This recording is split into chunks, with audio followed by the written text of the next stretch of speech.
o'sha Yashiluzan shaharida siz birinchi etapda turibsiz. Sizni konsertlarga yig'iymiz, yaratamiz.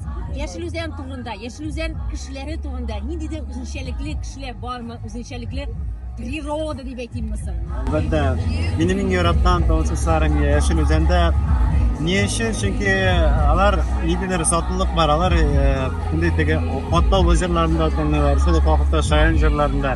Hem de sanatda, buna razbirats etken nididir. Ne kadardır bir tecrübeyle tomoshabinlar bir kasıtla kiler. Şuna göre de benim içimdir Yashiluzanga şunday başka türlü qarash, şuna göre yaratan hem de gerek de buna hazır Mikhail Palishda bunda kuşka şimdi gerek de daha da yakınlara olup gitti. Şuna göre umuşlar filizikli Yashiluzanning kelajagi zo'r bo'lsin, bitta bo'lsin. Rahmat. Glavamiz bilan siz endi loyihdan tanishdim endi. Biz loyihdan elekdan do'stlar, chunki mening ijodim boshlanib ketganda ular bilan tanishib ketgan edik. Bugungi kunga qadar yaqin do'stlar.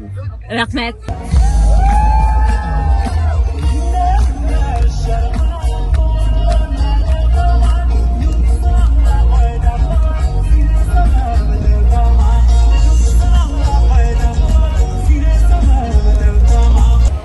Biz birgalashib rohatlanib yol etdik. Salomlar beraman ular. Tabriklayman.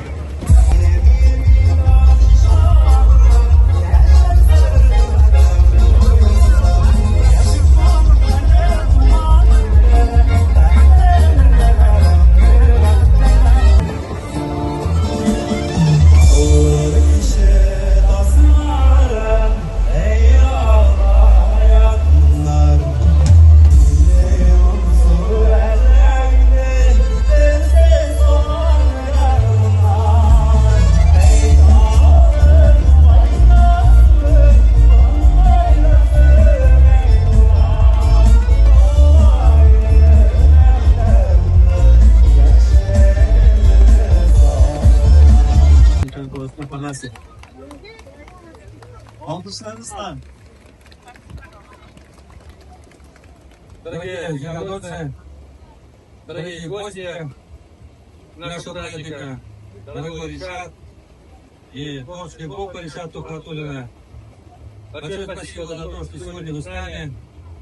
Ришат Тухватуллин, заслуженный артист Казахстан и заслуженный артист Ваш Казахстан, уникальный голос, любимец нашего народа. Ура!